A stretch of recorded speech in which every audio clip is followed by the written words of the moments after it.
दुनिया में आपका हैंडीक्राफ्ट मशहूर है। మొత్తం యావత్ భారతదేశంలో మన చేనేత వస్త్రాలు చాలా గొప్పవి। लाखों लोगों को नुकसान हुआ क्योंकि नरेंद्र मोदी जी ने जीएसटी लागू कर दी। లక్ష మంది మన చేనేత కార్మికులు లక్షలాది చేనేత కార్మికులకి నష్టం జరిగింది। అయితే జీఎస్టీ 18% जीएसटी लागू की है। 12% జీఎస్టీ వాళ్ళ పైన పెట్టడం జరిగింది। और बुनकरों की मदद टीआरएस सरकार ने नहीं की।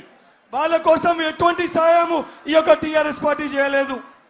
तो हम तेलंगाना के बुनकरों को आश्वासन देना चाहते हैं कि जैसे ही हमारी सरकार आएगी, ये जो आपको जीएसटी का पैसा देना पड़ रहा है, इसके लिए हम आपको कॉम्पनसेशन दे देंगे।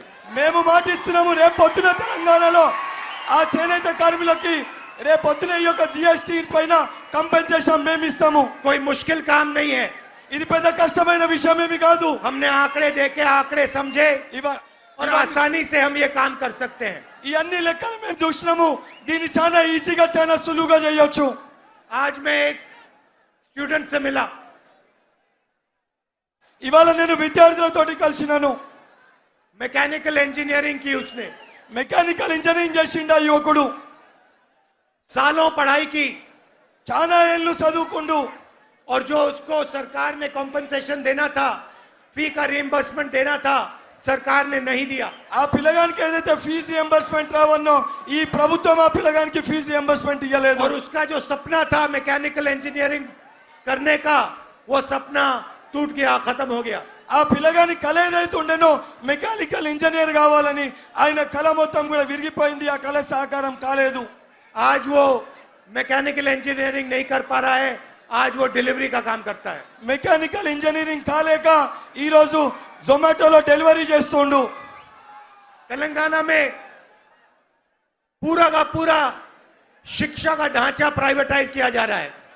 తెలంగాణలో విద్యా వ్యవస్థని పూర్తి స్థాయిలో ప్రైవేట్ వ్యవస్థకి కట్టబెడుతుండు। कॉलेजेस, स्कूल्स, यूनिवर्सिटीज सब के सब प्राइवेट हाथों में दिए जा रहे हैं। కాలేజెస్, స్కూల్ ఏవైతే మన విద్యాలయాలు మొత్తం కూడా పూర్తి స్థాయిలో ప్రైవేట్ వాళ్ళ చేతిలో పెట్టడం జరుగుతుంది। सबसे ज्यादा नुकसान गरीब जनता को होता है, किसानों के बच्चों को होता है, मजदूरों के बेटियों को होता है। దాని వల్ల ఎక్కువ నష్టము రైతుల బిడ్డలకి, అదే విధంగా వ్యవసాయం చేసుకుంటున్న చిన్న చిన్న వ్యాపారుల బిడ్డలకి ఎక్కువ శాతం నష్టం జరుగుతుంది దాని వలన। तेलंगाना सरकार शिक्षा में सबसे कम पैसा डालती है। తెలంగాణ గవర్నమెంట్ ఏదైతే మన ప్రభుత్వం ఉందో విద్యా వ్యవస్థ పైన చాలా తక్కువ ఖర్చు పెడుతుంది। जैसे हमारी सरकार तेलंगाना में आएगी, हम जो शिक्षा में पैसा जाना चाहिए, बजट का जितना पैसा जाना चाहिए, उतना हम आपके शिक्षा में कॉलेजेस, यूनिवर्सिटीज बनाने में डाल देंगे, ट्रेनिंग में डाल देंगे।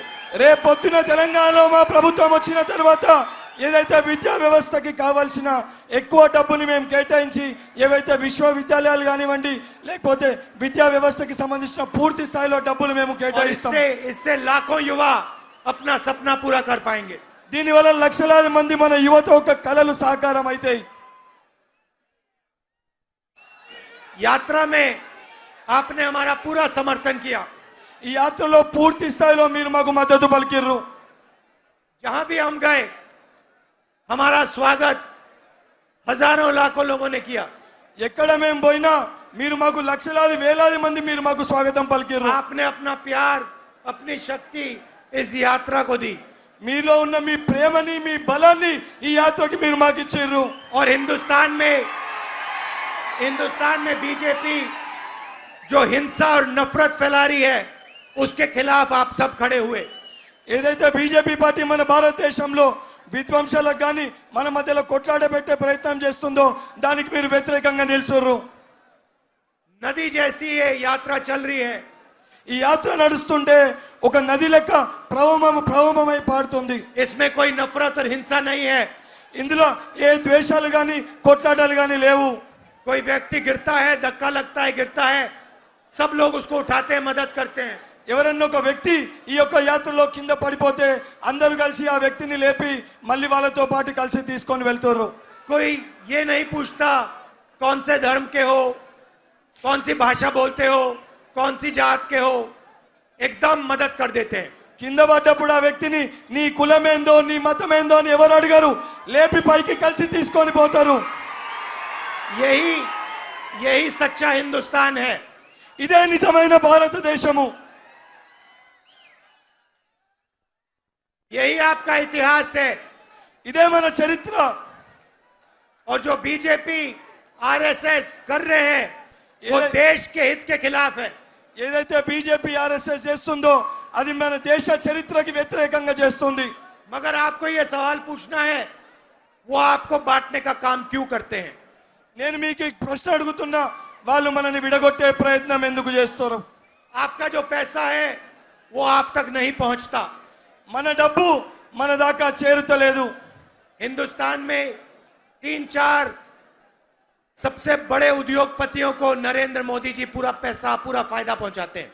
భారతదేశంలో ఉన్న ముగ్గురు నలుగురు పెద్ద వ్యాపారులకి పూర్తి స్థాయి డబ్బు వాళ్ళకి చేరవేస్తుండు. पब्लिक सेक्टर को प्राइवेटाइज करते हैं, बेच देते हैं। ప్రభుత్వ వ్యవస్థని ప్రైవేటీకరణ చేసి అమ్మేస్తుండ్రు. नोटबंदी, जीएसटी जैसी पॉलिसी लागू करके जो छोटे व्यापारी हैं, स्मॉल और मीडियम साइज बिजनेस वाले हैं, उनको खत्म कर दिया। జిఎస్టీ నోట్ బండి తీసుకొని వచ్చి చిన్న చిన్న వ్యాపారులు ఎవరైతే ఉన్నారో వాళ్ళ మొత్తం దుకాణం మూసేసుకున్న ఒక పరిస్థితి తీసుకొని వచ్చారు. और आज हिंदुस्तान में 45 साल से सबसे ज्यादा बेरोजगारी है, तेलंगाना में और हिंदुस्तान में। యావత్ భారతదేశంలో ఏదైతే 25 సంవత్సరాలు ఇప్పుడు అన్నిటికంటే ఎక్కువ నిరుద్యోగులు ఉన్నారు. मगर दुनिया के सबसे अमीर लोग भी हिंदुस्तान में हैं। భారతదేశంలో అత్యధిక ధనవంతులు కూడా ఇప్పుడే ఉన్నారు. ये कोई भी सपना देख सकते हैं, पूरा कर सकते हैं। వీళ్ళు ఏదన్నా కలగనొచ్చు, ఆ కల పూర్తి చేసుకోవచ్చు. जो भी ये करना चाहते हैं इनको मिल जाता है। వాళ్ళు ఏది చేయాలనుకున్నా వాళ్ళకి అది దొరికిపోతుంది. पूरा समर्थन यहाँ आपके चीफ मिनिस्टर, उधर नरेंद्र मोदी जी दे देते हैं। వీళ్ళకి పూర్తి స్థాయి మద్దతు రాష్ట్ర ముఖ్యమంత్రి కేంద్రంలో ఉన్న నరేంద్ర మోడీ గారు ये అందజేస్తారు. राजनीतिक पार्टियां नहीं है, ये बिजनेसेस हैं। ఇవి రాజకీయ పార్టీలు కాదు, ఇది వ్యాపార పార్టీలు వాళ్ళవి. इनको गरीबों से कुछ लेना देना नहीं है। इनको गरीबों से, किसानों से, मजदूरों से कुछ लेना देना नहीं है। ఏదైతే గరీబోలు కానీ పేదవాళ్ళు కానివ్వండి, లేకపోతే రైతులతో వీళ్ళకి ఏది ఉండదు. इधर टीआरएस के चीफ मिनिस्टर ने जमीन का पोर्टल बना रखा है। ఈడ మన రాష్ట్ర టిఆర్ఎస్ ముఖ్యమంత్రి ఏదైతే మన భూమిలకు సంబంధించి ఒక పోర్టల్ వ్యవస్థని స్థాపించిండు. वो हर रात देखते हैं कितनी जमीन कहां बेची गई, ఆ ప్రతిరోజు రాత్రి చూస్తాడు ఎక్కడెంత భూమి అమ్మిండ్రని చెప్పని, कितनी कहां खरीदी गई। ఎక్కడెంత కొన్నారని చెప్పని. उनको हर रात दिखता है उन्होंने कितनी जमीन हड़पी, कहां उनके हाथ जमीन आई। వాళ్ళు ప్రతిరోజు రాత్రి తెలుస్తుంది ఎక్కడ వాళ్ళు భూములు కొనుక్కుర్రో, ఎక్కడ వాళ్ళ భూములు ఉన్నాయో. और 24 घंटे इरिगेशन प्रोजेक्ट्स में वो पैसा बनाने का काम करते हैं। 24 గంటలు ఇరిగేషన్ ప్రాజెక్టులు అని చెప్పి పూర్తి స్థాయి పైసలలో పెట్టి పైసలు వేస్ట్ చేస్తారు. ये है आपके चीफ मिनिस्टर का काम। ఇది మన రాష్ట్ర ముఖ్యమంత్రి ఒక పనితీరు. कांग्रेस पार्टी यहाँ आएगी तो शिक्षा और स्वास्थ्य में सरकार का पैसा जाएगा। కాంగ్రెస్ పార్టీ రేపు పొద్దున అధికారంలోకి వచ్చినాక విద్యా వైద్యంలోనే పూర్తి స్థాయి పైసలు పెట్టడం జరుగుతుంది. और जो धरनी पोर्टल में ये बेईमानी कर रहे हैं, इसे ठीक किया जाएगा।